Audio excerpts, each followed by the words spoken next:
Hi students, this video would serve as a recap of our classes we had on the 9th of February 2017.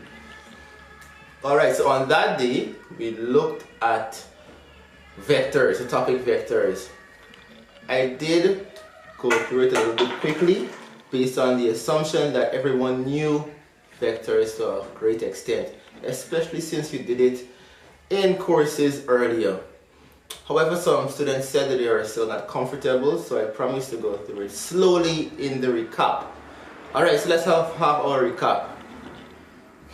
First, we started describing what a vector is. We said a vector is simply a mathematical representation of some sort of phenomena that cannot be fully described without giving it both a magnitude and a direction. For instance, a force. A force has a magnitude, that's how great it is, right? And it also has a direction. It can never be fully described without a direction. That's why you call a force a push or a pull. A great push or a great pull. Great, magnitude, push, pull, direction. Right? Now, a scalar, the opposite of a vector, is a scalar. Maybe opposite is the wrong word, but apart from vectors, we have scalars. Now, a scalar is a quantity that can be described by just a number, which says how great it is, no direction. For instance, mass, 10 kg. That's it, right? No, nothing else needed. Alright, now since a force or any vector would have to have directions, now we go to our graph paper and we start plotting the different directions. So first we start with our two most common directions. That is horizontally or directly along the x-axis, and vertically or directly along the y-axis. So let's mathematically represent a vector component, a vector quantity, that goes directly on the x-axis or horizontally, and one that goes directly on the y-axis or vertically.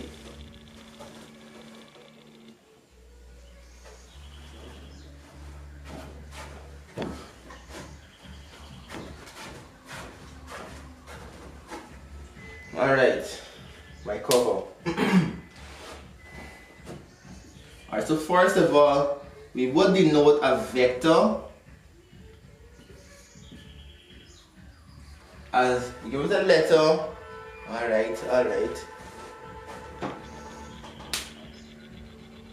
Alright, a vector, we put this letter A, B, whatever letter you want to give it, with this sign over it. That's a vector symbol. Sometimes you might see a little arrow with it.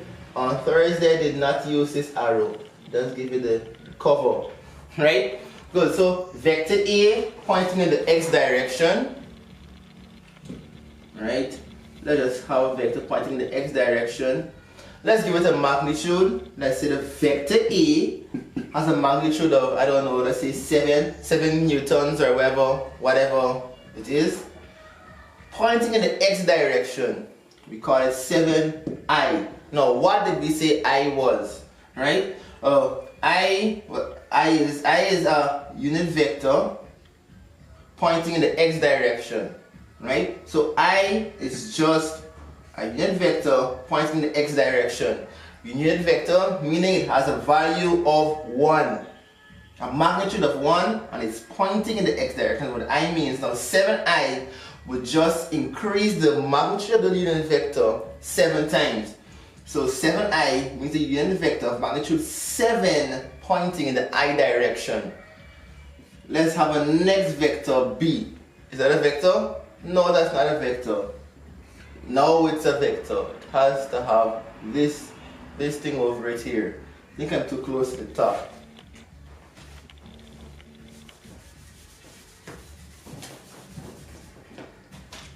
Alright, I'm seeing B, this is not a vector. This is a vector. So B, a magnitude of 7 in the y direction. This Now, this is a unit vector pointing in the y direction. This could be also been written as y hat. Our previous vector could have been written, as 8 times x hat. X hat still means a unit vector pointing in the x direction, but it could also be I hat. That's also used sometimes, but on Thursday we just used I, right? And this you can just call it G. Alright, but since we are going to be doing complex numbers this semester, there's nothing wrong with this notation, but I actually just thought of it. With complex numbers, we could use I and J as having different meanings later on. So let's just make a distinction between the two.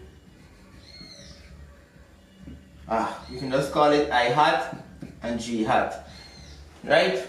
Unit vector pointing in x direction in the y direction. All right. Now, and this will be in this. Now let's see what will happen if we have a diagonal vector.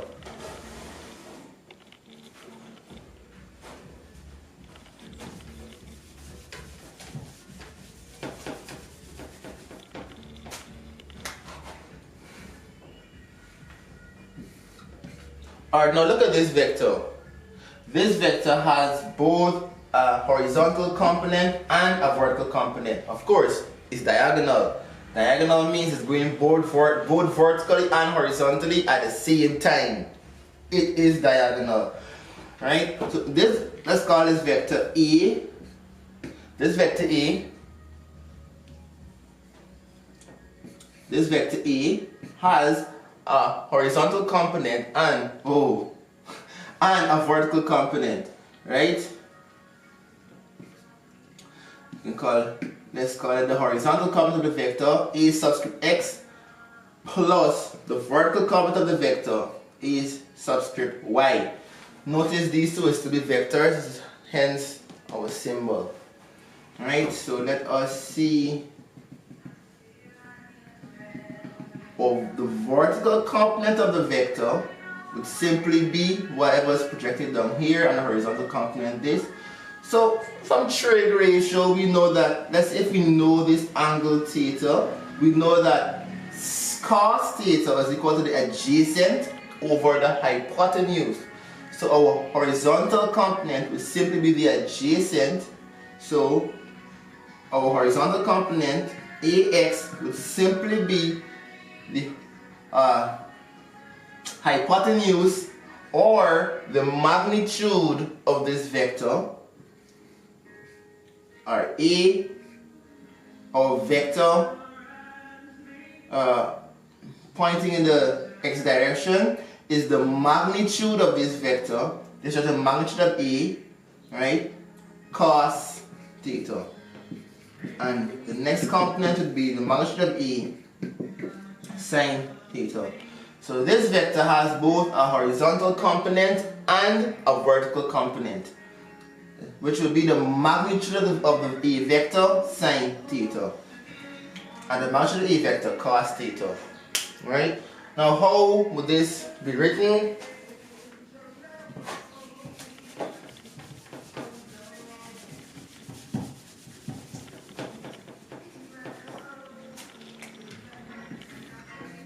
We might write this as, let's call this horizontal vector 2i plus 3j, which simply means that it has both a horizontal and a vertical. I said from now we're using the hat since complex numbers are coming up. We leave the I and j without this hat for complex numbers. Good. This vector 2i hat plus 3j hat means it has a horizontal component of 2 and a vertical component of 3, right? The magnitude of this vector, or so you can say A as a vector has a horizontal component of 2 and a vertical component of 3. Now A without a hat is no longer a vector, but just the magnitude of this vector. right?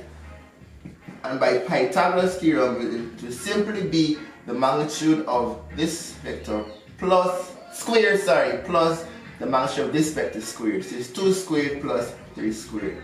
So A would be the square root of 2 squared plus 3 squared, 3.6. This is the magnitude of the vector. Alright, next we might want to multiply vectors together. When multiplying vectors, there is something called a dot product and a cross product. Now we might wonder, why is there two types of multiplication of vectors? Why not just one type? You multiply the vectors and then you finish. But based on experiments, let's say if we have some vector quantity being multiplied by the next vector quantity, based on the result of the experiment, we realize that the only way these results would be true is if these vectors are being multiplied a certain way. This is the only time we get this particular result, right? Let's say, for instance, an example, an experiment where you add 3 of something to 4 of something and you get 5 of it. You say, where did that come from? How could 3 plus 4 be equal to 5? Well, the only way 3 plus 4 could be equal to 5 is if you add it, like if they're vectors. 3 is a vector in this direction and 4 is a vector in that direction, right? Then you can add it, you know, like Pythagoras. 3 squared plus 4 squared, the square root, and then you would get 5, right? Good. Now, similarly, in some phenomena, when you multiply two vectors together, the answer that you get is explained by doing what's called a dot product of the vector. And in some other experiments, when you multiply two vectors together, the answer that is produced could only be explained by finding what is called, or proving it by finding what is called a cross product of the two vectors. Just as 3 plus 4 could only be proven by adding them as if they were at right angles to each other. So in order to fully understand or prove all of the different phenomena of adding vectors together, we have to understand to do dot products and cross products. That was a very layman's term of explaining it, right? Now, what is a cross product? A dot product first. With a dot product, you multiply two vectors. Now with the dot product, you multiply two vectors and you get just a scalar. In other words, you multiply something that has a magnitude and direction to something else that has a magnitude and direction. And what comes out is just a magnitude. The only way we can explain that is by doing what is called a dot product. Right? So if you have a vector A being multiplied by a vector B using the technique of doing the dot product, you just put a dot, right? How we solve this is by using the magnitude of A, multiplying it by the magnitude of B, regular calculator multiplication, times cos theta. This is the dot product. So let's have a vector going in this direction and a vector going in this direction, right? So let me just state the magnitude of this vector as being A and the magnitude of this vector as being B. And this is theta, right? So to find the dot product of this vector is just simply AB cos theta, right? Some people might also call it the projection of one vector upon another. The multiplication of the projection of one vector upon another. Now, what does that mean?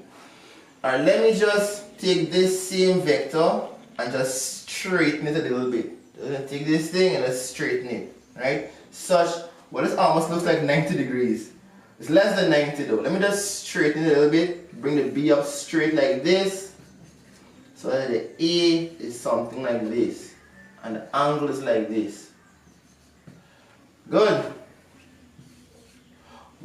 We could look at this as we could look at this same formula, since it's A times B times cos theta, we can also consider this sort of formula as being A times cos theta times B. Right? We can consider it as being this. Now, what is A cos theta? Since A is the hypotenuse of imaginary right angle triangle, then A cos theta is simply the horizontal component of this vector. So what we have is the horizontal component of vector A multiplied by vector B, right? Or the projection of vector A times vector B. In some references, you will see them calling dot product, the dot product as the projection of one vector multiplied by the other vector, right? Of course, you can also consider this as being AB cos theta, which would be the projection of B upon A, which is still the same thing if you consider this as being the adjacent of, this is being the adjacent. Let's say you just rotate this thing right around, this is the adjacent of me, and this would be the hypotenuse. It's kind of hard to see since the orientation I gave it right now. But this could have also been the adjacent. Let me, if I just spin this thing around, this would have been pointing like this. B. Given the original notation. Right? Pointing this right way around, this would have been A and this would have been B. Same vector, right? A here and B here. AB cos theta is simply the projection of vector B upon A multiplying each other. Right, so this is dot product. Very, very, very simple. It's just AB cos theta, theta being the angle in between the two vectors. Now, what about if we had not just a two-dimensional vector, but a vector that has both all components, x, y, and z components? How would we find the dot product of the vector? Well, A dot B, since there's no one simple angle in between those vectors, what we would use is the A component, sorry, the x component of A multiplied by the x component of B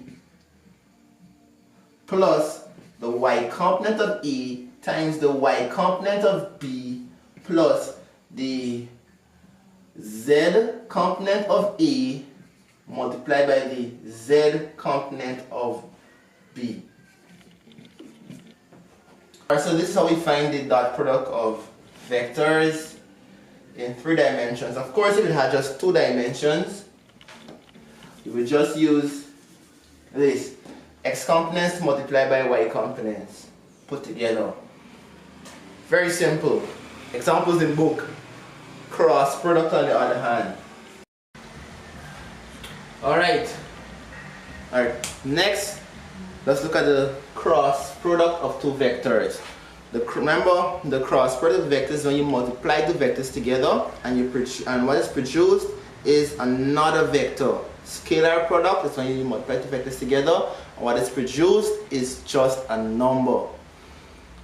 Alright, examples. When you multiply force, which is a vector, by displacement, which is the next vector, you get work, which is just a number. In joules, works not in any direction. Scalar product and the scalar product or dot product.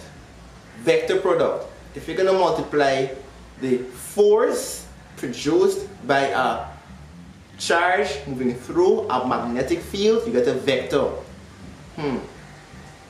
The charge is moving through a magnetic field. The magnetic field is in a certain direction, the strength in a certain direction, a vector, and is multiplied by the velocity of the charge going through the field, and a force is produced on that charge. That force is a vector quantity, right? So to find that force, we do what is called the cross product, right? So this is the formula for the cross product of vectors. Remember, the vector must have a magnitude and a direction. This is the formula for the magnitude of the cross product of 2 vectors. is simply the magnitude of A, vector A, multiplied by the magnitude of vector B times sine of the angle in between them. Of course, if I could have called the magnitude of vector A this, and the magnitude of vector B, I could call it this. But why write all of that, right? So if you just write A and B by itself, it's still the magnitude of vector A multiplied by the magnitude of vector B. Good. So this is the magnitude of the cross product of vector A and vector B. Of course, this is just a number because A could have a magnitude of 4, B magnitude of 2, and sine theta could just be sine if 25 is the angle in between them, simply a number. But a vector product or cross product doesn't simply give a number, so it has to have a direction. So this that produces a simple number is not the cross product of this of vector A and vector B. It is the magnitude of the cross product of vector A and vector B. The cross product of vector A and vector B, which will produce the next vector, that vector will have a magnitude, yes, but it has to have some sort of direction. To completely describe the vector, you have to include the direction. Now, how can we include the direction? Well, when do you know the direction is included? You know that a vector is fully described if you actually see components in the vector, like how much in the x component is it, how much x component does it have, how much y component does it have, what is the z component of the vector. If it has direction, it has to have x, y, and z components. Right? When you see the components, this is when you know it is a full vector. If you see a number, it's just the magnitude of the vector, or it's not a vector at all. You can rewind that over and over until you get it. Good. So the magnitude of the cross product of vector A and vector B, you set up this matrix, and you basically find the determinant of the matrix. The determinant of the matrix, which you've been doing probably since secondary fourth form maybe. Alright, so to find the determinant of a 3x3 matrix, alright, you guys know what to do. It's this I hat multiplied by what is not in this row. This times this minus this times this.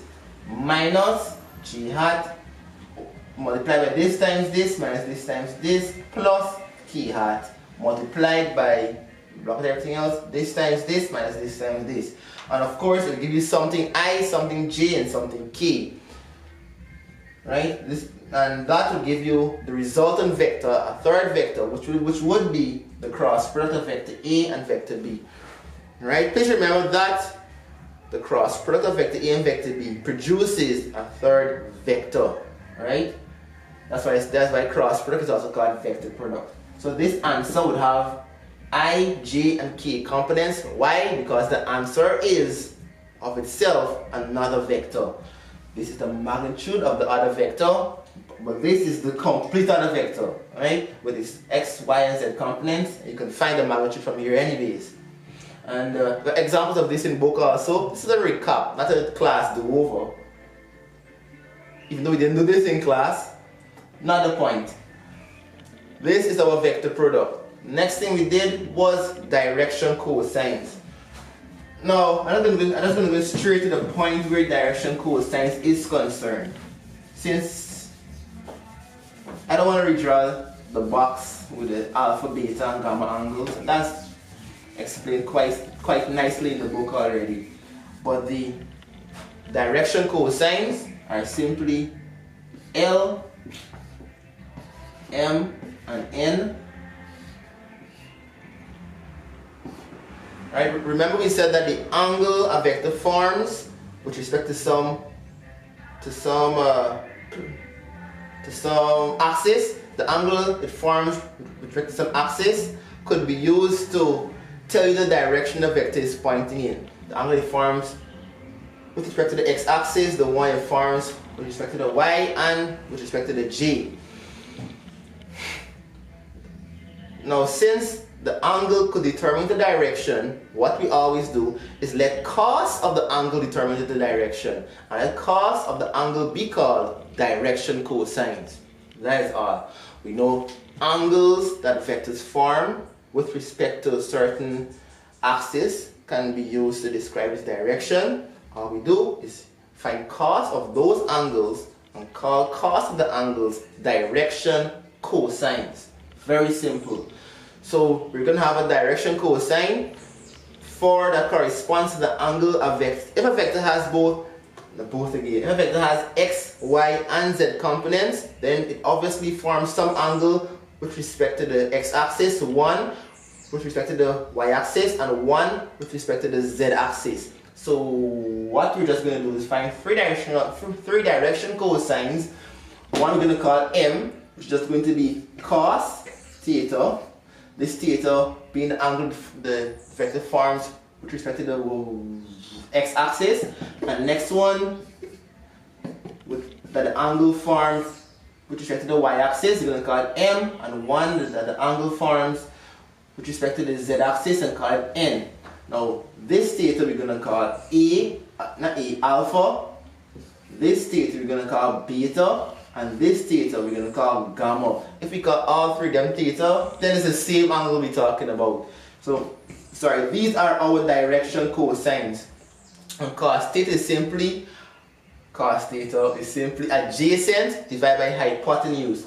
Now, since this is the angle with respect to the x-axis, the adjacent of this would simply be the magnitude of the x vector, of the x component, which we can call A. I think it's A, it was called in the book.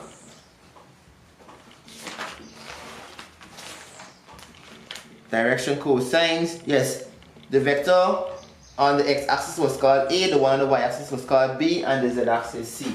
So this is just A over the hypotenuse of the vector. This will be B over H, and this will be C over H. Right, so the x component of the vector over H is equal to this direction cosine. The direction cosine M will simply be the y component of the vector divided by the magnitude of the hypotenuse, magnitude of the vector or the hypotenuse. The n direction cosine is simply cos of the angle formed with respect to the z-axis, which is simply the z component divided by the hypotenuse, right? So it's very simple. S component divided by hypotenuse, y component divided by hypotenuse, and z component by the hypotenuse is direction cosines. Can't really get simpler than that, right? Finally, the angle between two vectors. To get an angle between two vectors, of course, every vector would have three direction cosines. So we want to find an angle between two vectors. We could use this formula. Cos of the angle between the two vectors is equal to the multiplication of the direction cosines, respective direction cosines together. So direction cosine of one vector times direction cosine of the next vector, the x direction cosine plus the y direction cosine plus the z direction cosine. So multiply these together, you cos inverse it, and you get the angle between the two vectors. Again, very simple. Now, once you understand those pretty basic topics, you fully understand every single thing you have to know about vectors. Now, if you still want to know more, I am going to link, if you go in the description of this video, I'm going to link a playlist to you that has 21 videos in them, 21 short videos between 5 to 7 minutes. If you look at all 21 of those videos, you would completely understand every single thing you would ever have to know about vectors ever for this semester, right? And that is all. Alright, so that was the recap for our class on Thursday, the 9th of February. On that day, we also did a test. Of course, the results have already been up since Thursday evening. The results were on this website. In general, whenever you get a test, check for the results the same night. I'm really trying to push it, right? It was up the same night. Just go to class performance. You will see in Excel. You click it, it will download. You will see a link. You click the link, you download the Excel, and you see your grades. Look for class attendance. You will see some other grades. You will see all the grades of your attendance so far. Remember, you must have 75% of attendance in order to qualify for the final, qualify to write the finals. Alright, so see you guys soon.